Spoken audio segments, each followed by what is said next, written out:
Bonjour à tous, nous allons à présent comprendre la notion de catégorie dans les articles.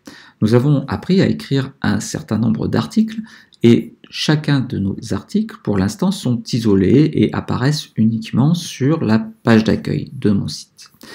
Si on veut faire un regroupement d'articles, par exemple tous les articles un peu people ou tous les articles un peu culturels, eh bien on va regrouper ces différents articles dans des catégories. On pourrait avoir une catégorie culture, on pourrait avoir une catégorie people qui regrouperait un ensemble d'articles culturels ou people. Pour faire cela, on va donc aller dans le back-office du site, enfin sur le back-office du site, et dans la rubrique articles, on va pouvoir accéder au menu des catégories. Donc les catégories, ça va vous permettre de faire des regroupements d'articles et donc on pourra ainsi les mettre dans des menus, ce qui nous permettra de voir tous les articles à portée culturelle, par exemple, lorsqu'on cliquera sur le menu culture.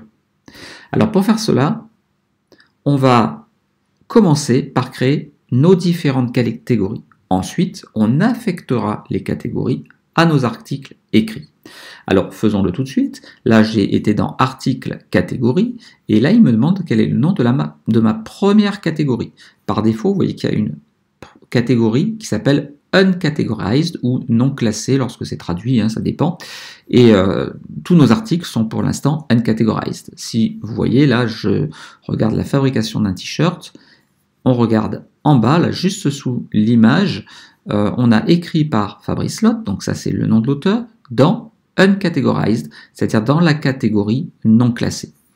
Je vais à présent créer deux catégories. Une première catégorie qui va s'appeler culture. Le slug va se faire tout seul, ça sera culture. C'est surtout utile lorsqu'on a des espaces ou autres, il les remplacera par des petits tirets. Je n'ai rien besoin de noter ici, j'ai pas besoin de mettre de description parce que c'est juste pour ranger mes articles dans des boîtes en fait. Et la catégorie parente, c'est lorsqu'on aura des menus, des sous-menus, des sous-sous-menus. On va pas s'embêter avec ça, on va généralement en avoir que des menus avec des options. Les options seront des catégories. Je vais donc ajouter ma catégorie. Vous voyez que maintenant, j'ai une catégorie uncategorized et une catégorie culture. Je vais faire la même chose pour la catégorie people. On va ajouter la catégorie, donc ça a été très rapide. Et maintenant, je vais affecter ces catégories à mes différents articles. Donc je retourne dans articles, tous les articles, donc ils sont ici, et là je peux soit cliquer sur l'article, aller dans l'article, et dans la zone de droite, aller chercher la bonne catégorie. Donc vous voyez là je suis dans la zone de droite, je suis avec mon article, dans la zone article, pardon, et là, ici, j'ai catégorie. Donc la fabrication d'un t-shirt, par exemple, eh bien ça sera... elle appartiendra à la catégorie culture, parce que c'est le processus de fabrication. Je vais donc décocher uncategorized, puisque normalement, un article n'appartient qu'à une et une seule catégorie. Donc maintenant que je l'ai affecté, je vais l'enregistrer. Mon premier article appartient à la catégorie culture. Je vais retourner à présent sur le menu. J'ai géré fabrication d'articles, je pourrais faire la même chose avec les stars, avec les t-shirts, l'histoire des catégories.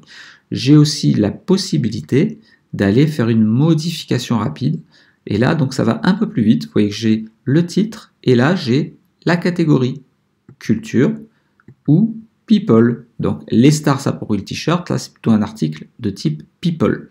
J'ôte le uncategorized, j'enlève la case à cocher uncategorized, et je mets à jour. On va maintenant s'occuper des t-shirts à la mode aujourd'hui. Les t-shirts à la mode, je vais faire une modification rapide. Et là, vu que c'est la mode, c'est encore people. Mettre à jour. Et enfin, l'histoire du t-shirt, c'est plutôt culturel, puisque ça raconte l'histoire. Donc je vais modification rapide, et on va mettre culture. et j'enlève Uncategorized. Je vais vérifier que tout est bien fait en revenant sur tous les articles. Et là, vous voyez que j'ai culture, people, et là, par exemple, sur le t-shirt à la mode, j'ai oublié d'enlever Uncategorized. Donc, je retourne dans la modification rapide, j'enlève Uncategorized, et je mets à jour. Voilà, j'ai à présent 2 articles culturels, 2 articles people. Si vous allez voir votre site web, maintenant, que je réactualise ce même article, vous voyez qu'il est écrit par Fabrice Lotte dans la catégorie culture. Et si je clique sur culture, eh bien en fait ça m'a généré une page qui va contenir tous les articles culturels, donc la fabrication d'un t-shirt et l'histoire du t-shirt. Et vous remarquerez au passage qu'en générant cette page, il a récupéré juste le titre, l'image mise en avant et le chapeau. Vous voyez donc l'intérêt de ces images mises en avant et de ces chapeaux que je vous ai fait créer dans les vidéos précédentes. J'espère que cette vidéo vous a plu. Si c'est le cas, n'hésitez pas à la liker. N'hésitez pas non plus à vous abonner à la chaîne si ce n'est pas encore fait. Et commenter un petit peu toutes ces vidéos que je fais afin de m'apporter de nouvelles idées pour vous enrichir le contenu de ces vidéos. À très bientôt.